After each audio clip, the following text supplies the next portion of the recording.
ये फिलहाल सीधे रुक करेंगे एनसीसी कैडेट्स के बीच में पीएम मोदी पहुंचे हैं। आपको ड्रिल के लिए निकलना होता है। मैं यही कहूंगा कि आप अपनी सेहत का ध्यान जरूर रखिएगा।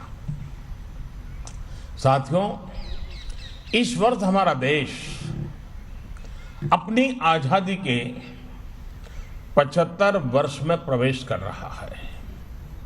इस वर्ष गुरु तेग बहादुर जी का 400वां प्रकाश पर्व भी है और इसी वर्ष हम नेताजी सुभाष चंद्र बोस की 125वीं जन्म जयंती भी मना रहे हैं।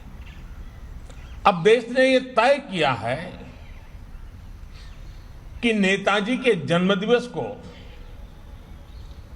हम पराक्रम दिवस के तौर पर मनाएंगे।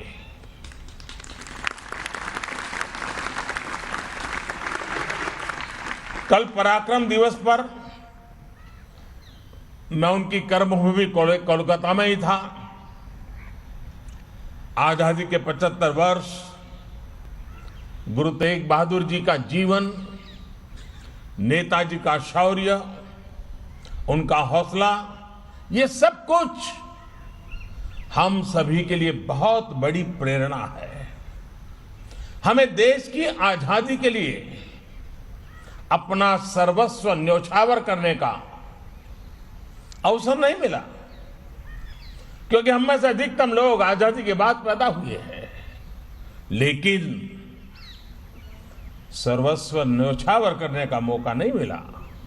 लेकिन हमें देश ने अपना सर्वश्रेष्ठ अर्पित करने का अवसर जरूर दिया है। हम जो भी देश के लिए अच्छा कर सकते हैं, भारत को मजबूत बनाने के लिए कर सकते हैं, तो हमें करते ही रहना चाहिए। साथियों, ये गणतंत्र दिवस की परेड की तैयारियों के दौरान आपने भी महसूस किया होगा कि हमारा देश कितनी विविधता से भरा हुआ है। अनेकों भाषाएं, अनेकों बोलियां, अलग अलग खान पान, कितना कुछ अलग है, लेकिन भारत एक है।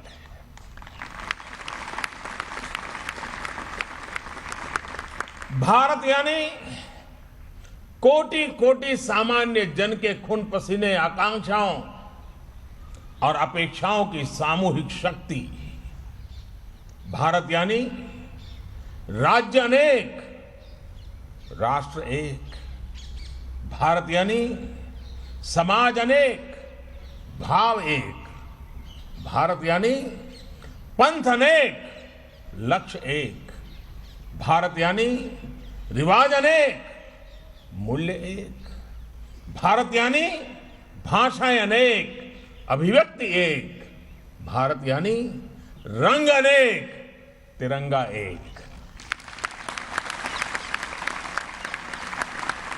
अगर एक पंक्ति में कहें तो भारत में रास्ते भले ही अलग अलग हैं, लेकिन गंतव्य एक ही है, मंजिल एक ही है, और ये मंजिल है एक भारत श्रेष्ठ भारत।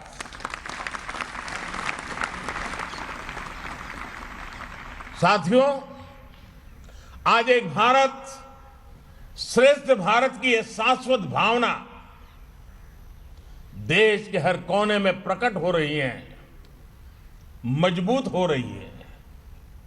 आपने भी देखा और सुना भी होगा कि मिजोरम की 4 साल की बालिका,